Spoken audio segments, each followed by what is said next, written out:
And welcome back to this channel. मैं हूं आस्था दुबे, आप देख रहे हैं ट्रेड व्लॉग। और चलिए बिना किसी देरी से आज की बिजनेस और स्टार्टअप न्यूज शुरू करते हैं।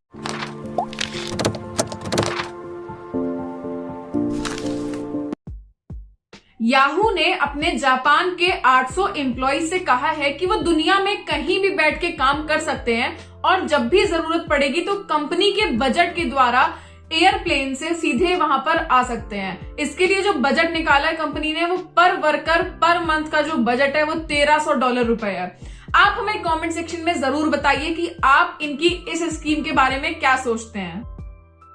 City group will exit from consumer, small business and local market operations जो इनके होते थे मेक्सिको में।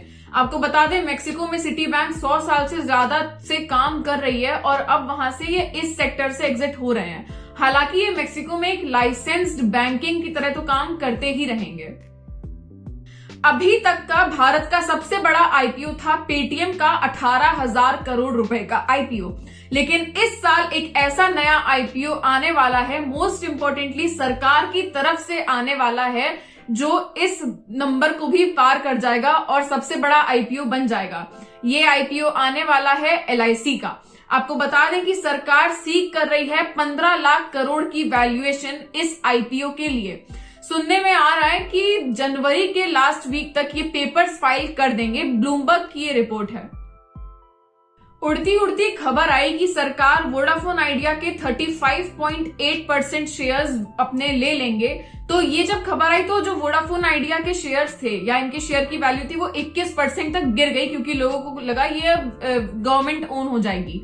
इनके सीईओ ने बाद में ये क्लैरिफाई किया कि सरकार इन्हें नहीं चलाएगी, इनकी कंपनी ये खुद ही चलाएंगे। इसके बाद इनके शेयर्स के प्राइस 11% तक दोबारा बढ़े। इसके साथ साथ इनके सीईओ ने यह भी कहा है कि सरकार चाहती है कि 3 प्राइवेट टेलीकॉम प्लेयर्स देश में रहें, इसीलिए वो वोडाफोन आइडिया एक्वायर नहीं करेंगे। पूरे 2 महीनों बाद सेंसेक्स 61,000 पे दोबारा पहुंचा। इसी के साथ साथ निफ्टी भी 18,200 रुपए था। एक्स फाइनेंस सेक्रेटरी ने 3 लॉज सामने रखे, उन्होंने सजेस्ट किए हैं क्रिप्टो रेगुलेशन इन इंडिया के लिए। ये 3 लॉज में जो पहला लॉ है वो बात करता है कि जितने भी प्राइवेट क्रिप्टो कॉइन्स हैं उन्हें बैन कर दिया जाए except for few stable coins. इसके बाद वो इनका जो दूसरा लॉ है उसमें ये बात करते हैं कि एक ऐसा लॉ हो जिससे एक्सचेंजेस पे रेगुलेशन आ जाए और एक ऐसा लॉ आए जिससे क्रिप्टो एज एसेट्स पे रेगुलेशन आ जाए। आप हमें कमेंट सेक्शन में जरूर बताइए कि क्या आप उनके ये जो 3 सजेशंस हैं इनसे मतलब आप ये सही मानते हैं या फिर आप इसमें कुछ और सजेस्ट करना चाहेंगे। वर्ल्ड बैंक ने कहा है कि उम्मीदें हैं कि फाइनेंशियल ईयर 2022 में इंडिया की जो इकोनॉमिक ग्रोथ होगी वो 8.3% तक बढ़ जाएगी। फिंगर्स क्रॉस्ड ऐसा ही हो। अपकमिंग आईपीएल सीजन जो आ रहा है उसमें आपको एक बहुत बड़ा चेंज मिलेगा। अभी तक Chinese mobile manufacturer Vivo sponsor करता था आईपीएल को। आईपीएल के टाइटल के ऊपर वीवो का नाम लिख के आता था, लेकिन अब उन्हें रिप्लेस कर रहे हैं ज्यादातर भारतीयों की favourite company Tata group. WhatsApp का राइवल है एक ऐप सिग्नल। आप में से ज्यादातर लोग इस ऐप के बारे में जरूर जानते होंगे। तो सिग्नल के जो सीईओ हैं उन्होंने स्टेप डाउन किया और गेस कीजिए कि उनकी जगह एज इंटरिम सीईओ कौन आए। व्हाट्सएप के ही को-फाउंडर साहब ने बताया कि नया साल है तो उन्होंने सोचा एक नई शुरुआत की जाए as a CEO. Piyush Goyal ने कहा है कि उनका एम होगा कि साल 2022 में भारत में 75 और यूनिकॉर्न्स आ जाएं। आपको बता दें, यूनिकॉर्न वो बिजनेसेस होते हैं या वो स्टार्टअप्स होते हैं जिनकी वैल्यूएशन $1 मिलियन क्रॉस कर जाती है।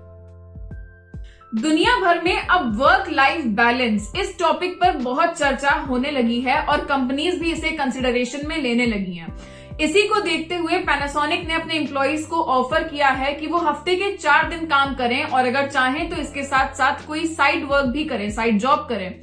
आप हमें कमेंट सेक्शन में जरूर बताइए आपको इनका ये मूव कैसा लगा। क्रिप्टो में पैसा तो बहुत है, क्योंकि बाइनेंस जो कि एक क्रिप्टो एक्सचेंज प्लेटफॉर्म है, उनके जो सीईओ हैं वो मुकेश अंबानी से भी ज्यादा अमीर हो गए हैं। मुकेश अंबानी की जो टोटल वेल्थ है वो $92.9 बिलियन है और बाइनेंस के जो सीईओ की जो टोटल वेल्थ है वो $96 बिलियन पहुंच गई है। तो बस दोस्तों आज के लिए इतना ही। हम मिलेंगे आपसे अपनी अगली वीडियोस में। तब तक make sure you like, comment and share this video and subscribe to our channel trade vlog.